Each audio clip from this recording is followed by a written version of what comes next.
আসসালামু আলাইকুম viewers, Nusaib and mummy চ্যানেলে আপনাদেরকে স্বাগতম। চলে আসলাম নতুন একটি রেসিপি নিয়ে। আজকে আমি আপনাদের সাথে শেয়ার করব ঝাল ঝাল চিংড়ি শুটকির ভর্তা। কোনো কিছু খেতে ভালো না লাগলেও এই ভিডিও দেখার পরে মুখের রুচি কিন্তু ফিরে আসবেই, এভাবে যদি ঝাল ঝাল করে ভর্তা করেন চিংড়ি শুটকিটা। চলুন তাহলে রেসিপিটি শেয়ার করছি আপনাদের সাথে। এখানে আমি প্রায় 150 গ্রামের মতো শুটকি মাছ নিয়েছি। এটা আমাদের নিজেদের হাতের শুটকি, তাই আমি এটাকে ধুয়ে নিচ্ছি না। আপনারা যদি বাজার থেকে শুটকি কিনে নিয়ে আসেন অবশ্যই ধুয়ে নেবেন, কারণ বাজারের শুটকিতে অনেক বালু থাকে। আমি এটাকে একটা ফ্রাইং প্যান দিয়ে শুটকিগুলো দিয়ে দিলাম, আর এখন আমি এটাকে একদম লো ফ্লেমে রেখে ভেজে নিব। জাল কোনো অবস্থাতেই বাড়ানো যাবে না, তাহলে কিন্তু শুটকি মাছগুলো পুড়ে যাবে আর মুচমুচে হবে না। একদম লোতে রেখে বারবার নেড়ে চেড়ে দিব।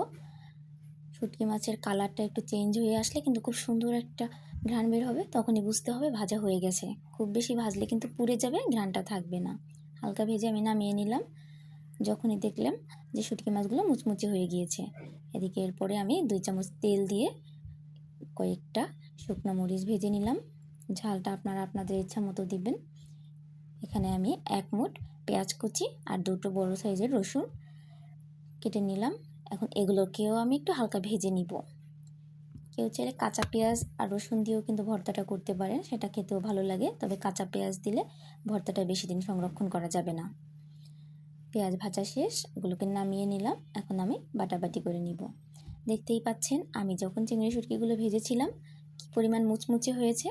বাটা দেওয়ার সাথে সাথেই কিন্তু একদম মিলিয়ে যাচ্ছে।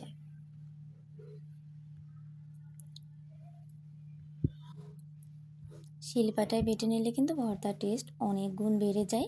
এই জন্যই আমি শিলপাটায় বেটে নিচ্ছি। আপনারা কেউ চাইলে ব্লেন্ডারেও ব্লেন্ড করে নিতে পারেন।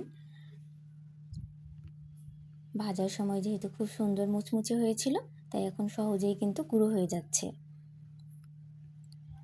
শুটকি মাছ প্রথমে একবার একটা বাটা দিয়ে নিলাম, তারপরে মনে হলো যে আরও একটা বাটা দেওয়া দরকার, এজন্য আমি আরেকবার বেটে নিচ্ছি। কেউ চাইলে কিন্তু এক বাটা দিয়েও ভর্তাটা করতে পারেন। এরপরে আমি মরিচগুলোকে একটু বেটে নিচ্ছি। মরিচ কিন্তু খুব বেশি ভাজা যাবে না, তাহলে কালারটা কালো হয়ে যাবে, আর তাহলে শুটকির কালারটাও কিন্তু সুন্দর আসবে না।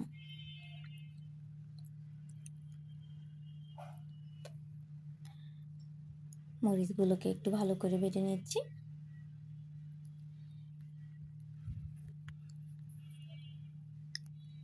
এইভাবে যদি চিংড়ি শুটকিটা ভর্তা করেন তাহলে কিন্তু 2 প্লেট ভাত নিমিষেই খেয়ে ফেলতে পারবেন।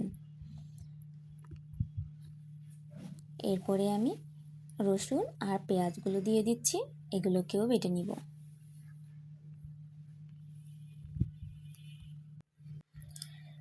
শুটকি ভর্তাটা এতটাই টেস্ট হয়েছিল কি আর বলবো।